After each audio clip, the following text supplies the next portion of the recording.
This is Inside Indiana Business Radio for the afternoon of December 14th, 2022. I'm Alex Brown. Governor Eric Holcomb today announced a record $22.2 billion in investment from businesses to locate or grow their operations in Indiana. The state says 218 companies made capital investment commitments this year, with plans to add a total of just over 24,000 Hoosier jobs. Holcomb's office says 2022 is the sixth consecutive record-breaking year for economic development investment in Indiana. Holcomb will talk more about this year's numbers in an interview on this weekend's edition of Inside Indiana Business Television. The roast half duck from Maple Leaf Farms in Leesburg has been named this year's coolest thing made in Indiana. The farm won the tournament-style competition that was voted on by Hoosiers by beating out Syracuse-based outdoor furniture maker Pollywood. The Indiana Chamber of Commerce also announced the inaugural Best Places to Work in Manufacturing rankings, which you can view at InsideIndianaBusiness.com. Purdue University Northwest has named Rachel Clapp Smith Dean of the College of Business. Clapp Smith, a professor of leadership and academic director of PNW's Leadership Institute, has been serving as interim dean of the College of Business since February.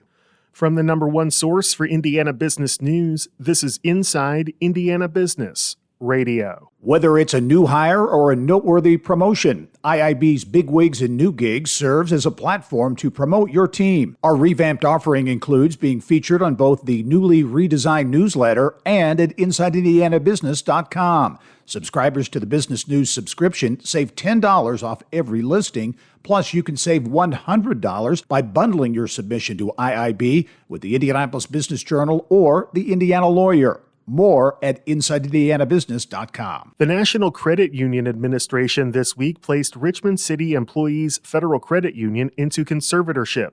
Inside Indiana Business reporter Wes Mills has details. The agency says the move is in response to, quote, unsafe and unsound practices at the credit union, though specific details were not released. A conservatorship means the NCUA has taken control of the credit union, according to the agency's website. The NCUA says the action has three possible outcomes. The credit union can resolve its operational problems and be returned to member ownership. The credit union can merge with another credit union, or the NCUA can liquidate the credit union. Representatives of Richmond City Employees Federal Credit Union did not respond to multiple requests for comment from Inside Indiana Business. Members of the credit union can continue to conduct normal financial transactions, deposit and access funds, make loan payments, and use shares through the credit union's main office in Richmond.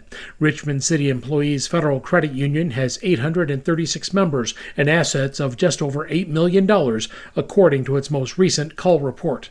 The NCUA said there is no timetable for completing the conservatorship. Wes Mills, Inside Indiana Business Radio. The Fort Wayne Redevelopment Commission has approved the sale of the Schaub Metal Products building to Schaub Riverfront Plaza, LLC, a development team led by Don Steininger.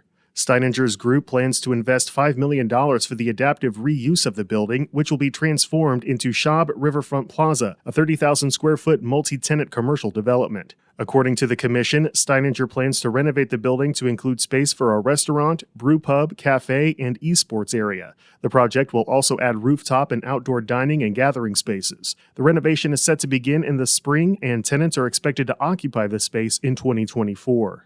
Kokomo Mayor Tyler Moore says yesterday's announcement from Michigan-based SoulBrain MI further solidifies the city's emergence in the electric vehicle battery market.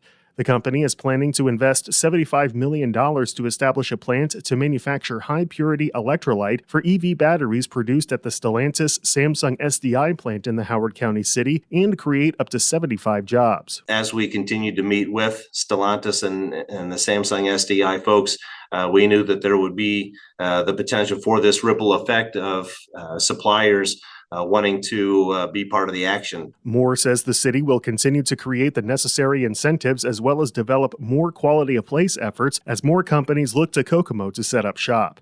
SoulBrain MI, a subsidiary of South Korea-based SoulBrain Holdings, is set to break ground next March on the 30,000-square-foot facility. Indianapolis promoter Amp Harris is this week's guest on the Business and Beyond podcast with Gary Dick, presented by PNC, a weekly conversation with high-profile Hoosiers in business, sports, and entertainment, and beyond. Available now from your favorite podcast provider. I'm Alex Brown for Inside Indiana Business Radio on Demand.